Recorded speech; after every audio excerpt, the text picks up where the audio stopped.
یہ بھی لکھا ہے، یہ بھی اس بادشاہ نے ایک دن فکس کیا. کیا کیا؟ کیا کیا؟ فکس. کس لیے لوگ آئیں اور عید کی طرح آئیں سبحان اللہ. اور ان اللہ والوں کو سلام کرنے آئیں. یہی تو عرس ہے، یہی تو عرس ہے جو حضور کے پیدا ہونے سے پہلے ہی شروع ہے. اصحاب کہف کا عرس میں کیا ہوتا ہے؟ ایک فکس دن لوگ پہنچتے ہیں. عرس میں جو غیر شرعی رسمیں اس کے ذمہ دار علماء اہل سنت نہیں ہے نا. ہم تو بیسس کی دلیل دے سکتے ہیں، بنیاد کی دلیل دے سکتے ہیں. یہ بنیاد ہے، یہ عرس کی بنیاد ہے. دن فکس بھی کیا جاتا، اس دن حاضری بھی ہوتی. اور یہ سرکار مصطفیٰ کریم علیہ السلام نے خود شہدائے احد کے لیے بھی کیا تھا. کسی عرس میں آؤں گا کہیں تو بتاؤں گا. ابھی تو ان کے عروس میں آیا ہوں.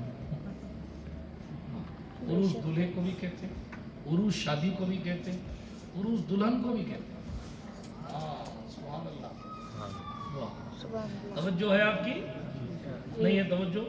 جی ہے. منع ہے، سمجھ میں آتا آپ کو؟ بے شک. یعنی میری سن رہے ہیں آپ؟ جی. یہ اصحاب کہف کا قصہ تھا. لیکن وہ یاد کیوں آیا آج کئی دنوں بعد؟ اس لیے یاد آیا صحبت. کتا ساتھ رہا ولیوں کے، جنت میں جائے گا کل. پلٹیے تھوڑا سا اوپر آئی. حضرت نوح علیہ السلام کا زمانہ. اللہ کے نبی حضرت نوح تقریباً 950 سال آپ کی عمر تھی. کتنی؟ اسی لیے کئی بار دعا کی جاتی ہے اللہ فلاں کو عمر نوح عطا فرمائے. کیوں؟ 950 سال، 50 کم 1000 سال. ٹھیک ہے، لیکن آپ نے دین کی تبلیغ کی تو 100 لوگ بھی مسلمان نہیں ہوئے. کسی بدبخت قوم تھی، کم نصیب نہیں. واقعہ نہیں پڑتا، شارٹ میں عرض کرتا مختصر.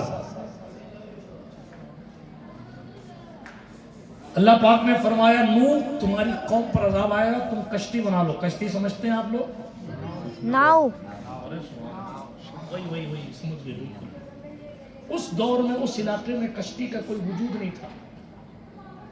ٹھیک ہے، کوئی وجود نہیں تھا. وہ سمجھتے نہیں تھے کشتی کیا ہوتا. دور دور تک پانی نہیں تھا. تو حضرت نوح علیہ السلام جب بناتے تھے کشتی تو لوگ ان کا مذاق اڑاتے تھے. نوح کو دیکھو کیا ہوگا. حضرت نوح نے کشتی خود بنائی. اسی لیے لکڑی کا کام کرنا نوح علیہ السلام کی سنت ہے. سبحان اللہ. جس کو خرادی کا کام کہتے ہیں، کارپینٹر کا بھی کہتے ہیں شاید. ایسا کچھ میں عربی کم کو انگریزی کم جانتا ہوں. سمجھ گئے نا آپ لکڑی والا کام؟ جی جی. حضرت سرکار نوح علیہ السلام نے کشتی بنائی. واقعہ بڑا لمبا ہے.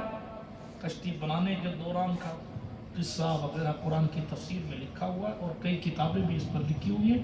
میں اس ڈیٹیل میں نہیں جاتا، صرف اتنا عرض کرتا ہوں. حضرت نوح علیہ السلام کے دور میں طوفان آیا. اللہ نے فرما رکھا تھا نوح فلاں جگہ وہ ایک گڑیا کا تندور ہے. تندور تو سمجھتے ہی ہوں گے. جو تندور نہیں سمجھیں گے تو پھر کیا سمجھیں گے؟ تندور جس میں روٹی پکائی جائے. وہاں سے پانی نکلنا شروع ہوگا. سنیے گا غور سے، قرآن پڑھ رہا ہوں. پہلا قصہ بھی قرآن سے تھا، یہ بھی قرآن کی تفسیر ہے. اسی لیے میں نے شروع میں کہا قرآن پڑھا کرو. آپ نہیں تھے اس وقت. ہاں، میں نے کہا شعر یاد کرو تو شعر کی دلیل بھی یاد کرو.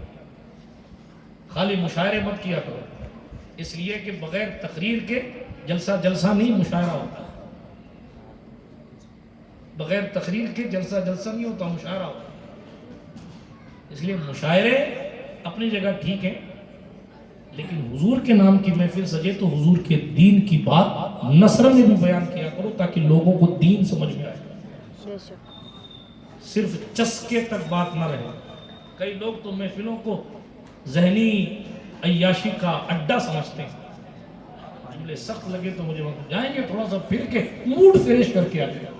یہ موڈ فریش کرنے کی محفل نہیں ہوتی صاحب، یہ اپنے عقیدے کو ریفریش کرنے کی محفل. اپنے دین کو سیکھنے کی محفل ہوتی ہے. بات کو بہت دور نہیں لے جاتا, قصہ شارٹ کروں اختصار کے ساتھ. سب کو یہ نصیحت ہے, کسی ایک کو نہیں. کوئی ناراض نہ ہو, اور ہوئے تو مجھے کوئی فرق نہیں پڑتا, اس لیے کہ میں رسول گرامی وقار علیہ السلام کے پیغام کی بات کروں. میرے اپنے عمل سے کوئی ناراض ہوتا ہے تو میں اس سے معافی مانگوں, لیکن اگر کوئی اس طرح کی باتوں سے ناراض ہوتا ہے تو ظاہر سی بات ہے کائے کی معافی اور کائے کی ناراضی. تمہارے راستے ہم ہمارے راستے, اس لیے کہ سچائی صرف اتنی ہے, سچائی صرف اتنی ہے, ہمیں تو سرخ روح ہونا ہے آقا کی نگاہوں میں. زمانے کا ہے کیا ناصر, بھلا جانے برا جانے, زمانہ کچھ بھی کہے, دیوانے جان دے دیں گے مگر دامن نہ چھوڑیں گے تمہارا یا رسول. سبحان اللہ سبحان اللہ. طوفان آیا, تندور سے پانی نکلا. فرمایا گیا تھا تندور سے پانی نکلے گا اور وہ پانی پوری دنیا میں پھیل جائے, پوری دنیا پانی پانی ہو جائے. وہی لوگ بچیں گے جو تمہاری کشتی میں ہوں گے. اس لیے بڑی سی کشتی تیار کرو.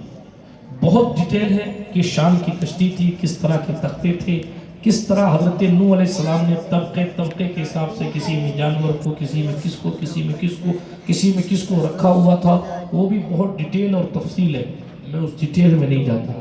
صرف اتنا آپ کو عرض کرتا ہوں چونکہ یہاں اسی کی ضرورت اس موضوع کو ٹچ کرتے ہوئے ہے کہ سرکار نوح علیہ السلام کا ایک بیٹا تھا کنعان. کیا نام تھا؟ کنعان. حضرت نوح کو اللہ پاک نے فرمایا تھا جس کو بچانا ہو اس کو کشتی میں سوار کر لینا.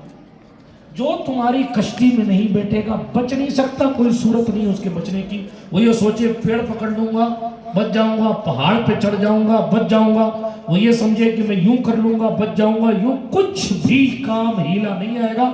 وہ بچ سکتا نہیں, بچے گا وہی جو تمہاری کشتی میں سوار ہوگا. اس کے علاوہ کوئی پیڑ, کوئی پہاڑ, کوئی پتھر, کوئی ٹکڑا اس کو بچا نہیں پائے گا. وہی بچے گا جو تمہاری کشتی میں سوار ہوگا. سمجھ آئی؟ اسی لیے حضور نے اہل بیت کی مثال کشتی نوح سے دی ہے اور فرمایا ہے سنو, جو یہ میرے اہل بیت ہیں یہ کشتی نوح کی طرح ہے. مثل اہل بیتی کالسفینۃ نوح, میرے اہل بیت کی مثال نوح کی کشتی کی طرح. بچے گا وہی جو اس میں بیٹھے گا. اگر یہ کہے کہ میں نے اس کو پکڑ رکھا ہے, اس کو پکڑ رکھا ہے, اس کو پکڑ رکھا ہے, اس کو پکڑ رکھا ہے, اس کو پکڑ رکھا ہے, اہل بیت کو نہیں پکڑ رکھا, یہ آج کے مفتی کا فتویٰ نہیں, حضور فرما چکے وہ بچ سکتا ہی نہیں. بے شک. جس نے بھی کشتی اہل بیت کو چھوڑا یعنی دامن اہل بیت کو چھوڑا, گویا کہ وہ طوفان نوح میں کشتی سے اتر گیا اور کشتی سے اترنے والا ڈوبے گا. اسی لیے حضور نے فرمایا میری اہل بیت کی مثال نوح کی کشتی کی طرح ہے. من رکبہا نجا, تو اس کشتی پر سوار ہو جائے گا نجات پا جائے گا. من تخلف عنہا ہلک او کما قال او قال غرق, فرمایا وہ ہلاک ہو گیا جو پیچھے رہ گیا یا ڈوب گیا. سرکار نے یا ہلاک کا فرمایا یا غرق کا, بہرحال آگے بڑھتا ہوں.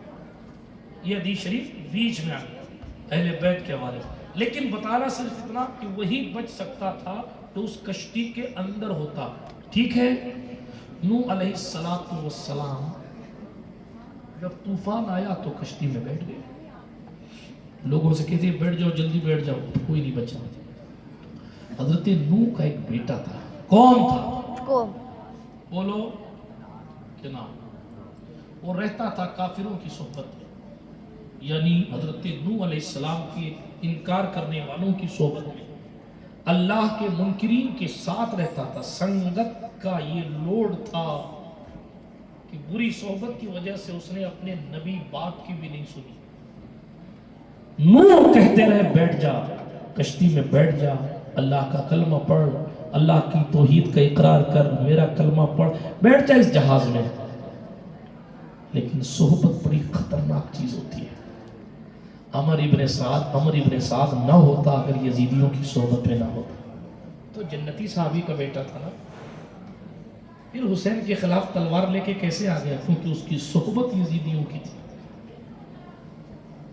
یزید، آگے بڑھ جاؤں، یزید نہیں ہوتا اگر اس کی صحبت اور سنگت خراب نہ ہوتی. وہ تو صحابی کا بیٹا تھا، وہ یزید کیسے بن گیا؟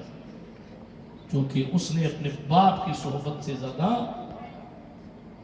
دشمنان اہل بیت کی صحبت اٹھائی. بات سمجھ میں آئی؟ اسی لیے ہمیشہ اپنی سنگت اچھی رکھا کرو. اگر بیٹھو تو اچھوں کے ساتھ بیٹھو، ورنہ اکیلے رہو. اور بروں کے ساتھ بیٹھنے کے چکر میں ایمان چلا جانے کا خطرہ، عقیدہ برباد ہونے کا خطرہ، آدمی کے سٹے والا اور حرام کمانے والا ہو جانے کا خطرہ ہے. بری صحبت کی وجہ سے شادیوں کے موقعوں پر ننگے پن اور ناچ کو عام کرنے والا ہو جانے کا خطرہ ہے. کیونکہ جو دوست ہیں ان دوستوں کی کنڈیشن یہی ہے، انہیں سر کے امامے اچھے نہیں لگتے، انہیں دل پر لگی ہوئی نالین کا دل پر لگا ہوا نقشہ اچھا نہیں لگتا، انہیں جبے اچھے نہیں لگتے، انہیں اسلامی لباس اچھا نہیں لگتا، انہیں داڑھی اچھی نہیں لگتی، انہیں دین اچھا نہیں لگتا، انہیں تو بالی ووڈ اچھا لگتا ہے. قیامت میں وہ بالی ووڈ والوں کے ساتھ ہی رہیں گے، وہ جہاں جائیں گے وہ بھی وہیں جائیں گے. لیکن اپنے کو وہ اڑنے والا پتا نہیں بننا ہے. تقریر جہاں سے شروع کری تھی، اپنے کو پتھر کے نیچے چھپ جانے والا پتا بننا ہے.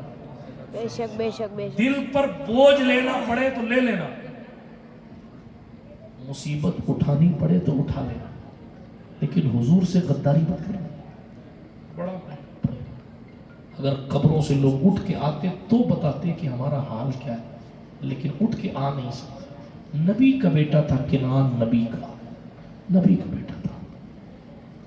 حضرت نوح بلاتے رہے، وہ آیا نہیں. جب نہیں آیا نا، طوفان آ گیا، کشتی چل پڑی. پانی بھر گیا تو کشتی چل پڑی. جب کشتی چل پڑی، حضرت نوح نے اللہ کی بارگاہ میں دعا کی، یا اللہ ان ابنی من اہلی وان وعدک الحق. قرآن شاہد 12واں پارہ پڑھیے. اے اللہ، تو نے کہا تھا تیرا وعدہ سچا ہے، تو نے کہا تھا تیرے گھر والوں کو تیرے ساتھ رکھیں گے، میرا بیٹا بھی تو میرے گھر سے. ان ابنی من اہلی، قرآن موجود ہے، میرا بیٹا بھی تو میرے گھر سے، اسے بھی نجات دے. معلوم جواب کیا ہے؟ قال یا نوح انہو لیس من اہلک انہو عمل غیر صالح. اے نوح، تم کہتے ہو وہ تمہارے اہل سے نہیں ہے، وہ تمہارے اہل سے نہیں ہے، وہ تمہارے پریوار سے، تمہارے خاندان سے نہیں ہے. انہو عمل غیر صالح، اس کے عمل اچھے ہیں. آج کا سید تو کئی پشتوں کے بعد نبی کا بیٹا ہے، سید الانبیاء کا بیٹا، وہ بھی بواسطہ سرکار زہرا ہے. کنعان تو نوح کا ڈائریکٹ بیٹا ہے، لیکن اس کے باوجود بھی قرآن نے اس کو خاندان سے نکال دیا.